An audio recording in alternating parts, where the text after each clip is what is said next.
Hi, my name is Mary Lachapelle. I am a member of House of Prayer Church. Thank you so much for tuning in tonight. I know there are a lot of other places you could be, and we're really grateful you're spending some time with us. So I'm going to take you on a journey through 2020, share some of the struggles I went through and a few things that I learned along the way. I think a good place to start is New Year's Eve 2019. I will set the scene. We're in Orlando at the Jesus Image Conference. A few of us from House of Prayer Church. Benny Hinn spoke, which was surreal. Certainly he is in the world, but not of it. And as we're counting down, 10, 9, 8, 7, waiting for this year to be over, all of these thoughts are flooding in my mind. And I'm thinking about everything I struggled through in 2019, which, if you didn't know, our motto here, our heart at this church, is to help people become healthy, whole, and healed. One of our house habits is to grow intentionally. And then on top of that, our theme for 2019 was growth. So as you can imagine, it was a really intense year, and I went through a lot. I failed a lot. I grew a lot. So as we're counting down into 2020, I was just thinking, oh my God, thank you, it's over. I've arrived, it's done, I made it, thank you. And New Year strikes, and I just start crying. Alon Robinson, who you've probably met, looked at me and said, let it out. And I'm just sitting there on this chair in a room with 8,000 people just crying like, oh my gosh, it's done. I have so much to look forward to in 2020. It's over. I've arrived. Only good things to come. And if I'm honest, the first couple of months were pretty great. My job had changed. I was traveling a lot. I was meeting people all of the time. I was in great physical health. I was running and eating really well. My social life was great. I was spending time with friends from the church, really connecting with my family. And then March happens, and everything comes to a halt for COVID-19. I had to stop traveling for my job, which was challenging for me. And in fact, the entire nature of my job changed. I wasn't even doing the work that I was doing. Super grateful to God that I still had income, that hadn't changed. I was so blessed, and I don't take that for granted. But having the nature of the job that I loved change entirely was challenging. Add to that, we're quarantined. I am spending all of my time in a very small attic apartment with a very feisty cat, trying to focus on my job and stay positive, and then being removed from a lot of my friends, not getting to be physically near people I love and spend time with them. And then I injure my knee, so I'm no longer able to run. And I don't know about y'all, but I am very much an emotional eater. So with all of this trauma I'm enduring, I start eating more, I'm running less, I start gaining all of this weight, and I'm just feeling depleted and overwhelmed. And I noticed that my joy, what was left of it, was slipping away. And as I'm stuck in this still place alone with my thoughts, I'm aware of all of these places that I've failed, and all of these things that are wrong with me, and all the things that I had done wrong the year before.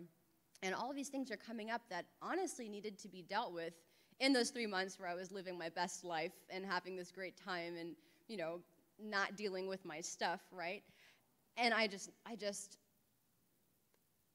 was beside myself. And this turned into me falling deeper and deeper and deeper into this hole that I couldn't get myself out of. And rather than fighting in the spirit and reaching out for help, I just let myself go there. And I stayed there for a while. And if it honestly wasn't for God and people that he put in my life, like Pastor Liz, like Shannon Robinson, other girls at the church who reached out to me and helped to pull me out of that place and would take me out and check in on me and call me and have real heart-to-hearts to help me to identify some of the places that I needed to grow and some of the things that I really needed to deal with, I would have stayed there. And honestly, I was so hurt with God. I blamed him for all of the things that I was going through. I didn't want to talk to him either. So it started with me just reaching out to God and saying, I'm mad at you. I don't really want to talk to you, but I know that I need to change, and I know that I am the problem, so just help me get there. I don't know what it looks like, but something has to change. And I had this little nugget drop into my mind somewhere in the summer saying, go to New Hampshire, which is where I'm from, and see this woman named Pastor Denise. I had no idea what we were going to talk about.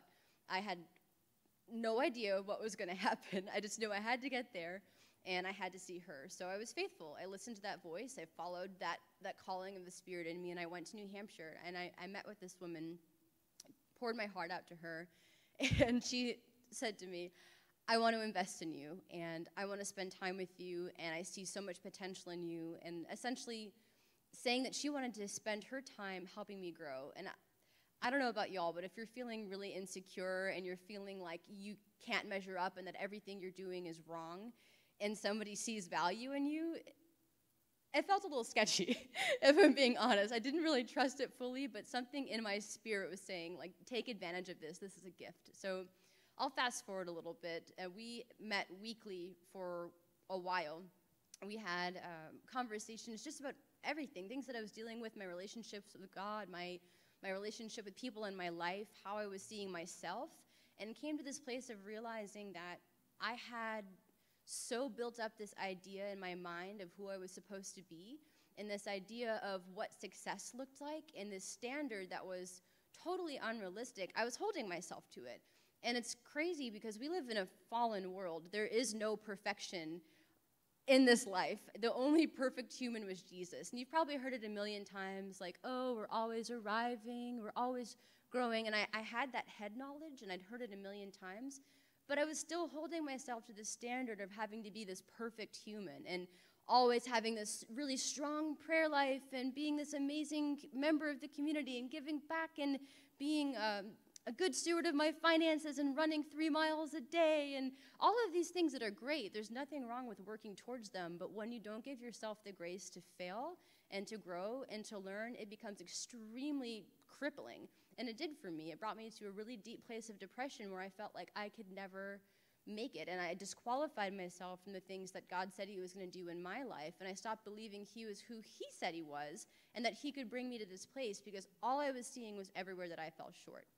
So, long story short, when I was even asked to be here today to speak to you all of these feelings came up of like, who am I to share with anybody? How could I encourage somebody else to try or to grow or to endure? And I was just feeling all of these insecurities of who am I to share? What a mess I am. I don't have it all figured out. And it just kind of hit me like a wall.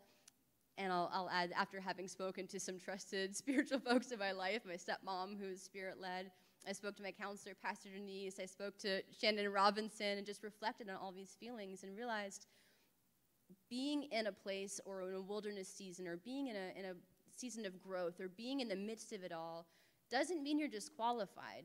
You actually can do a lot with God in that season, and that I don't have to be this ideal or this perfect picture of who I think I have to be to still be used by God.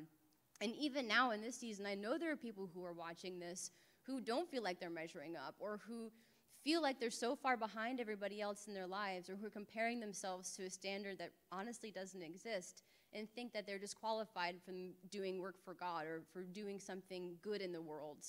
So I'm just here to encourage you that, one, you're not alone, and two, you can be used in this season right now, and that it's okay to be where you are and to not be discouraged and throw in the towel because you're not matching some standard you may have set for yourself or maybe somebody else has put on you.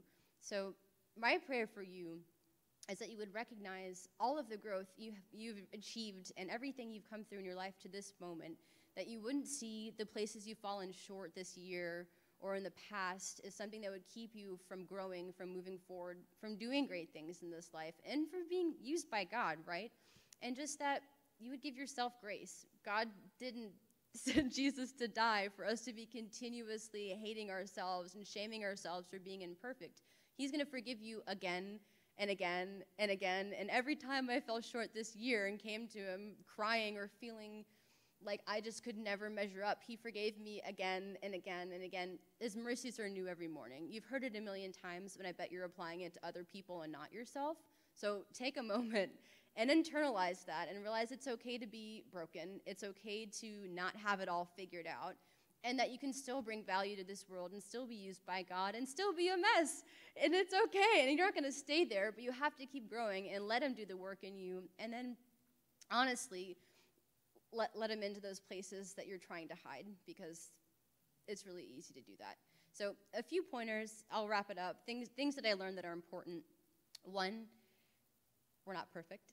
We're not going to be perfect, and that's okay. Two, we desperately need community. I don't know about y'all, but I like to try to figure things out myself. I can be a little bit individualistic, and that's not who God's called us to be. If it weren't for the people he placed in my life strategically to bring me through this year, I would have fallen off, without a doubt.